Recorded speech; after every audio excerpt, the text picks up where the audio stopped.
नन्हे मुन्ने बच्चे तेरी मुट्ठी में क्या है? मुट्ठी में है तकदीर हमारी। आप सभी का स्वागत है। मैं सुहेल अंसारी। आज हम एक ऐसे टॉपिक पर बात करेंगे जिसे इंसान की कामयाबी की सीढ़ी कहा जाता है। हम बात कर रहे हैं एजुकेशन, शिक्षा और तालीम की। आज हम देखेंगे कि एजुकेशन का सफ़र पुराने दौर से लेकर आज तक कैसा रहा। आज के ज़माने के सबसे बेहतरीन एजुकेशन सिस्टम कौन से हैं और एजुकेशन का फ्यूचर कैसा होने वाला है। सबसे पहले बात करते हैं उस दौर की जब इंसान ने कभी लिखना और पढ़ना सीखा नहीं था। उस वक्त तालीम ज़िंदगी का हिस्सा था, लेकिन एक ऑर्गेनाइज सिस्टम की शक्ल में नहीं था। घर पर, कबीलों में और अपने डेली ज़िंदगी में बड़े लोग छोटों को ज़िंदगी के बारे में सिखाते थे। ये सबक उन्हें जिंदा रहने और कामयाबी दिलाने में मददगार साबित होता था। फिर आते हैं प्राचीन काल में। भारत में गुरुकुल सिस्टम था, जहाँ स्टूडेंट्स अपने गुरु के साथ रहते थे, उनसे सबक सीखते थे। उस दौर में ऋग्वेदा, उपनिषद और महाभारत जैसे टेक्स्ट की तालीम दी जाती थी। उस दौर में शिक्षा का मकसद सिर्फ तालीम हासिल या इल्म हासिल करना नहीं, बल्कि एक अच्छे इंसान बनना था। इससे मिलता जुलता सिस्टम चाइना में कॉन्फ्यूशियनिज्म के जरिए समझा जा सकता है, जहाँ शिक्षा का मकसद अदब, गुड मैनर्स और मोरालिटी था। ग्रीस में प्लेटो ने 4th सेंचुरी बीसी में दी एकेडमी की शुरुआत की, जिसे दुनिया की सबसे पहली हायर एजुकेशन इंस्टीट्यूशन माना जाता है। मध्यकालीन दौर में यूरोप में यूनिवर्सिटीज़ का आगाज़ हुआ। 1088 में इटली के शहर बोलोग्ना में दुनिया की पहली यूनिवर्सिटी कायम हुई, जिसे अभी बोलोग्ना यूनिवर्सिटी के नाम से जाना जाता है। इसके बाद 1166 में ऑक्सफोर्ड यूनिवर्सिटी का सिलसिला शुरू होता है, जो अब तक दुनिया के सबसे प्रेस्टिजियस एजुकेशनल इंस्टीट्यूशन में से एक है। रिनाइसा और एनलाइटेनमेंट के दौर ने एजुकेशन सिस्टम में इनकलाब ला दिया। यूरोप में लोग चिंतनशील, रीजनिंग, फैक्ट्स और जानकारी का दौर शुरू हुआ। अब एजुकेशन सिर्फ रिलीजन तक सीमित नहीं था, बल्कि साइंस, आर्ट्स और ह्यूमैनिटीज़ को भी शामिल किया गया।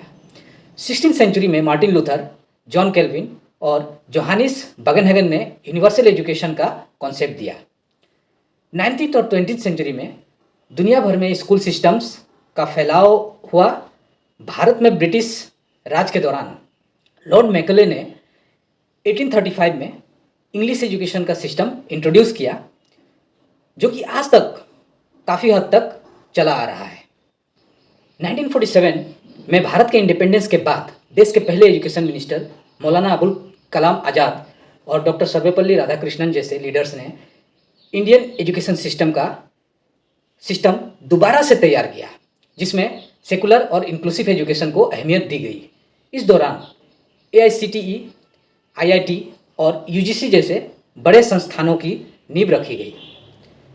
आज के दौर में कुछ मुल्कों के एजुकेशन सिस्टम दुनिया भर में मशहूर है, जैसे कि Finland, Denmark, Japan, south Korea और सिंगापुर के एजुकेशन सिस्टम को दुनिया का बेहतरीन सिस्टम माना जाता है।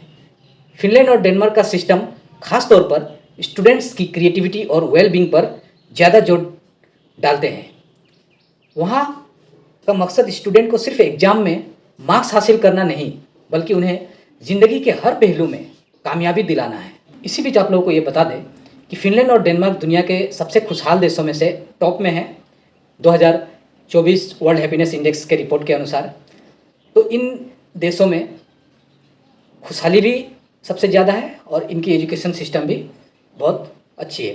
तो इनकी एजुकेशन सिस्टम के बारे में थोड़ी सी हम लोग जान लेते हैं, ताकि ये हमारे काम आ सके। तो फिनलैंड की जो शिक्षा प्रणाली है, वहाँ पारंपरिक तरीके जैसे बार बार होने वाले इम्तिहान और ज़्यादा होमवर्क पर जोर देने के बजाय बच्चों को ओवरऑल डेवलपमेंट यानी समग्र विकास पर ध्यान दिया जाता है।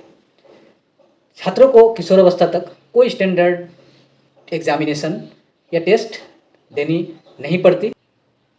इस तरीके से बच्चे अपने हिसाब से पढ़ाई कर सकते हैं और बार बार इम्तिहान देने का दबाव भी नहीं रहता। फिनलैंड के स्कूलों में खासकर छोटे बच्चों को आमतौर पर होमवर्क नहीं दिया जाता। यहाँ ये माना जाता है स्कूल के बाद बच्चों को आराम करने, खेलने और अन्य गतिविधियों जैसे कि एक्स्ट्रा करिकुलर एक्टिविटीज़ में हिस्सा लेने के लिए मिलना चाहिए, जो उनके व्यक्तिगत विकास के लिए बहुत ज़रूरी है। इम्तिहान और होमवर्क्स के बिना भी फिनलैंड के छात्र अंतर्राष्ट्रीय शिक्षा आकलन जैसे कि पिसा में लगातार उच्च स्थान पर रहते हैं। यहाँ के बच्चे आलोचनात्मक सोच यानी कि क्रिटिकल थिंकिंग, समस्या समाधान, प्रॉब्लम सॉल्विंग और रचनात्मक क्रिएटिविटी में बहुत आगे होते हैं, जो आज की दुनिया की सबसे बेहद ज़रूरी चीज़ है। शिक्षा का जरिया बनाया जाता है जहां हर स्टूडेंट्स की प्रोग्रेस का ख्याल रखा जाता है। सिंगापुर के सिस्टम को फ्लेक्सिबिलिटी और टेक्नोलॉजी के इंटीग्रेशन के लिए जाना जाता है। अब आते हैं फ्यूचर की बात पर। आने वाले दौर में एजुकेशन में टेक्नोलॉजी का बहुत बड़ा किरदार होगा। एआई और वर्चुअल रियलिटी जैसे टूल्स एजुकेशन को और भी एंगेजिंग और इंटरेक्टिव बना देंगे। पर्सनलाइज्ड लर्निंग, जहां हर स्टूडेंट्स के लिए शिक्षा और सीखने की कोर्स उसके एप्टीट्यूड्स और उनके सोचने के मुताबिक तय किया जाएगा। लेकिन साथ ही ये ज़रूरी है कि हम एजुकेशन को सिर्फ टेक्नोलॉजी तक सीमित ना रखें। शिक्षा का असली मकसद इंसान को एक बेहतरीन इंसान बनाना है। हम जब पढ़ते थे, ये 90s की बात है, तब क्लास 1 से लेकर क्लास 8 तक मॉरल साइंस सब्जेक्ट था, जिसमें अच्छाई, बुराई, डिसिप्लिन, गुड मैनर्स छोटे छोटे कहानियों के जरिए सिखाया जाता था।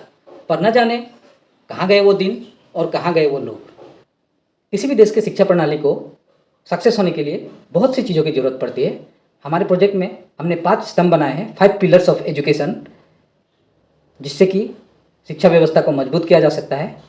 पहला है एडिक्वेट नंबर ऑफ टीचर्स, पर्याप्त शिक्षक एंड डेडिकेटेड टीचर्स। दूसरा है flexible, child centric, engaging and joyful curriculum, शिशु केंद्रित करिकुलम। तीसरा है equality in education irrespective of abilities, gender, religion, language, place, financial condition, यानी कि शिक्षा में समानता। चौथा है सुइटेबल एटमॉस्फेयर फॉर एजुकेशन, शिक्षा के लिए एक अच्छा वातावरण इंक्लूडिंग इंफ्रास्ट्रक्चर। और पांचवा है independent and autonomy in education. Education system should be free from the interference of government, political parties and organisation.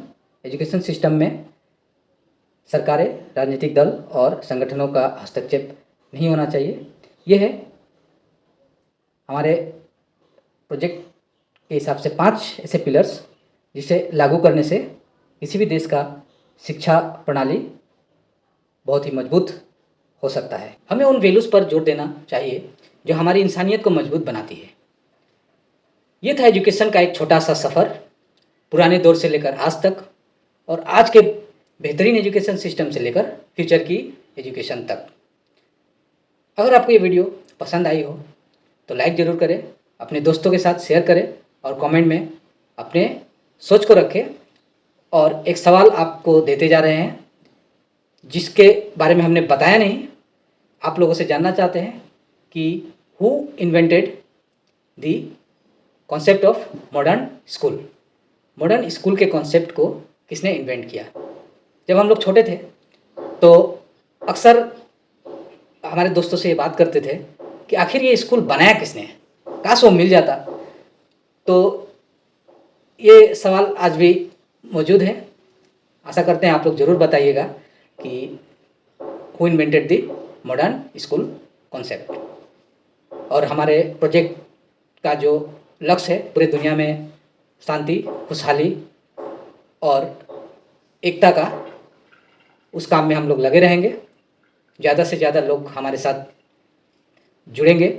उसके बाद जो सॉल्यूशंस हमने और स्ट्रेटेजीज और आइडियाज़ जो हमने बनाए हैं उन पर भी धीरे धीरे हम लोग बातें करेंगे।